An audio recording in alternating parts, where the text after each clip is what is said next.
क्या हुआ दोस्तों, कम ब्याज पर ट्रक लोन नहीं मिला? चलिए मैं बताता हूँ कैसे मिलेगा कम ब्याज पर आपको ट्रक लोन। ठीक है, पहले ये बताता हूँ कि आपको ट्रक लोन मिलेगा कैसे और क्या आपको पेपर चाहिए होते हैं दोस्तों ट्रक लोन के लिए। ठीक है, चलिए बात करते हैं। अब आपको बात करते हैं, कोई पुरानी ट्रक वगैरह लेना है, कोई आपको 20-30 लाख का 50 लाख का कोई ट्रक लेना है, मार्केट में आपको पसंद आ गया है। ठीक है, उसके लिए आपके पास आधार कार्ड पैन कार्ड होना ज़रूरी है।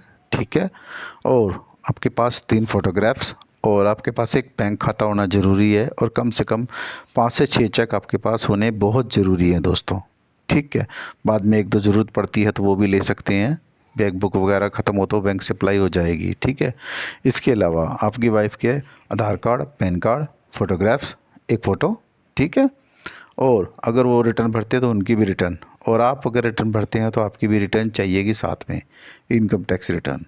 ठीक है, नहीं भरते हैं तो मैं बताऊंगा उसका नुकसान क्या है।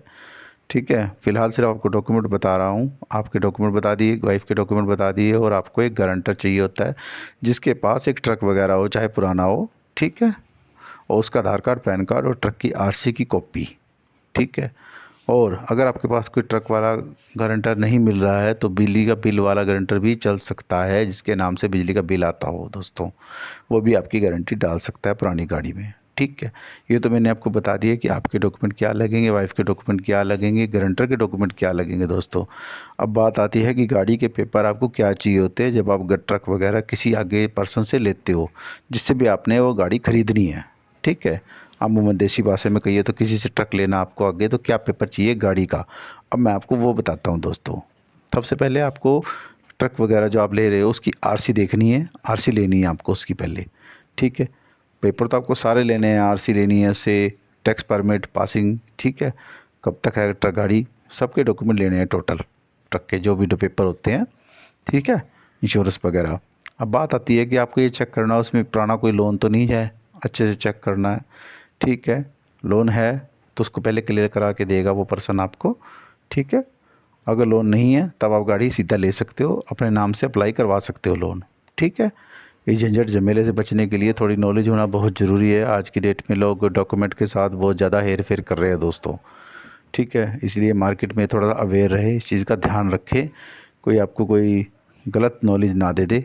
ठीक है, इसलिए पहले आप पेपर चेक करें गाड़ी के, पेपर सही होने के बाद ठीक है आप ये सारे अपने डॉक्यूमेंट, गाड़ी के डॉक्यूमेंट, जहाँ से भी आपको लोन लेना है, किसी भी बैंक से लेना है, कंपनी से लेना है, कहीं से भी लेना है, आप उस पर्सन को बुलाइए। ठीक है, उससे अपनी जो मॉडल वगैरह गाड़ी है और अपनी पैसे की स्थिति है वो बताइए, भी कितने में आप गाड़ी ले रहे हो, कितने का आपको लोन चाहिए उस गाड़ी के ऊपर, कितने का लोन हो सकता है। ठीक है, वो क्या करेगा, आपकी गाड़ी की वेरिफिकेशन कराएगा। ठीक है, और एक वैल्यू पाएगा सर्वेयर से कि आज की डेट में ट्रक की वैल्यू आपकी इतनी है, फिर वो देखेगा अपनी मॉडल के हिसाब से आपको कितना लोन कर सकता है। ठीक है, बैंक वाला आपको बताएगा, मान लो ट्रक की वैल्यू आज की डेट में 20-30 लाख है। ठीक है, और उसके ऊपर वो 18 लाख 20 लाख लोन दे सकता है। ठीक है, बाकी आप अपनी स्थिति देखिए कि आपको कितना लोन लेना है उसके ऊपर। ठीक है, जितना भी लेना है आप बता दीजिए, हमें इतना चाहिए वैल्यू के हिसाब से।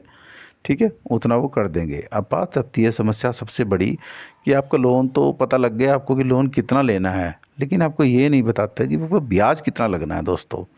ठीक है, अब बैंक वाले या कंपनी वाले कुछ भी होते हैं, जो इंटरेस्ट लगता है उनको जो समझ में आता है वो जो उन्होंने कंपनी के सिस्टम से है वो आपको लगा देते हैं। ठीक है, एज़ पर प्रोफाइल आपकी। लेकिन आपको मैं बात बता दूं, यहाँ पे एक सबसे इम्पोर्टेंट डॉक्यूमेंट होता है आपका इनकम टैक्स रिटर्न। अगर आप इनकम टैक्स रिटर्न भरते हो तो आपको ब्याज ऑटोमेटिक थोड़ा सा उसमें कम लगेगा दोस्तों, इस चीज़ का खास ध्यान रखना। ठीक है, अब बात आती है कि नॉर्मली आपको ब्याज अगर कम करवाना तो उसके लिए भी कोई मार्केट में फार्मूला होता है। ठीक है, आपको एक बैंक से डिटेल निकालनी है कि क्या हमारा लोन होएगा, उसमें से क्या क्या हमारे खर्चे कटेंगे, हमारा इंश्योरेंस कितने का होगा, हमारा इंश्योरेंस कितना होगा, गाड़ी का कितने का होएगा।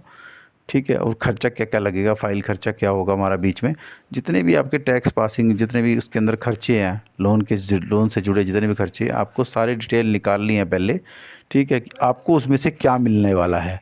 ठीक है, ये सबसे ज़रूरी हिस्सा होता है दोस्तों, कि लास्ट में आके पता लगता है आपकी पेमेंट कम पड़ गई, फिर आप उसको कहाँ से लोन दोगे। ठीक है दोस्तों, इस बात का खास ध्यान रखना आपने, कि आपको पेमेंट लोन में से कट के कितना मिलने वाला है जो आप अगली पार्टी को आप दोगे। ठीक है, आजकल क्या हो रहा है कि बैंक वाले या कंपनी वाले आपको बता देंगे कि हम इतने का लोन पास कर देंगे, बीच में से 20 30 50 हज़ार लाख रुपये 2 लाख रुपया घट कर लोन हो जाता है दोस्तों। बाद में आप उस चीज़ के लिए परेशान होते फिरते रहते हो। इस चीज़ को आप क्लियर करें, ठीक है। जहाँ से भी दो लोन होता है आपका, किसी एक से नहीं बात बनती, आप दूसरी कंपनी से पता कर सको, तीसरी से पता कर सकते हो, ठीक है। जहाँ से भी आपको कम ब्याज ले वहाँ से आप लोन लें, कोई ज़बरदस्ती नहीं है कि आपको एक ही जगह से लोन लेना है, ठीक है। इस चीज़ का खास ध्यान रखें दोस्तों, ठीक है। आप 2 या 3 बैंकों में जाएं, पता करें, कंपनी में पता करें कहाँ से आपको कितना ब्याज लग रहा है, क्या डिटेल है, कितना आपको अमाउंट मिलने वाली है, ठीक है। जब ये 2 या 4 कंपनियों से आप पता कर लोगे कि हमें कितना मिलने वाला है, ठीक है, आप देखना कि कुछ में कुछ ब्याज में आपको बहुत ज़्यादा फ़र्क मिलेगा, ठीक है। इससे आपका ब्याज भी बच जाएगा, ठीक है दोस्तों। ये बहुत छोटी सी बात आपको देखने में लग रही है, लेकिन ये एक एक्सपीरियंस की बात आपको बता रहा हूँ। इतने की परेशानी थोड़ी सी आपको उठानी पड़ेगी, इससे आपका ब्याज बच जाएगा दोस्तों, ठीक है। इस चीज़ को खास ध्यान रखें, ठीक है। 3 या 4 कंपनियों में जाएं, पता करें, कोटेशन लें उनसे, उनसे देखें भाई कितना लोन लेना है मैंने, कितना उस पर इंटरेस्ट लग रहा है, कितना हमारा इंश्योरेंस हो रहा है, गाड़ी का कितने का हो रहा है, कितने की खर्चे कटेंगे उसके अंदर से, ठीक है दोस्तों। इस चीज़ का ध्यान रखें। लोग बहुत ज़्यादा परेशानी उठाते हैं यहाँ पे आकर के, कि उन्हें पता ही नहीं होता कि होना क्या है हमारे साथ, इतना ब्याज लग कैसे गया हमारे को। बाद में देखो किस्तें आपको देनी है, गाड़ी आपकी उठेगी, परेशानी आपको होगी दोस्तों। ये आपके समस्या आपके ऊपर खड़ी होगी, इसलिए इससे पहले से थोड़ा अवेयर रहें, अभी नॉलेज रखें, और इस समस्या को सबसे पहले यही देखें कि हमें ब्याज कम से कम कहाँ मिलेगा, कि छोटी किस्त बनेगी तो आप उसको चुका भी जल्दी पाओगे दोस्तों, ठीक है। ऐसी जानकारी के लिए मेरे चैनल को लाइक कमेंट शेयर सब्सक्राइब करें और फॉलो ज़रूर करें दोस्तों, ठीक है। और आगे फॉरवर्ड करें अपने गाड़ी वाले दोस्तों को, जो जो भी ये हैवी कमर्शियल व्हीकल लेना चाहते हैं, ट्रक वगैरह चलाते हैं, ठीक है, अपना ट्रक डालना चाहते हैं दोस्तों, ठीक है। ओके।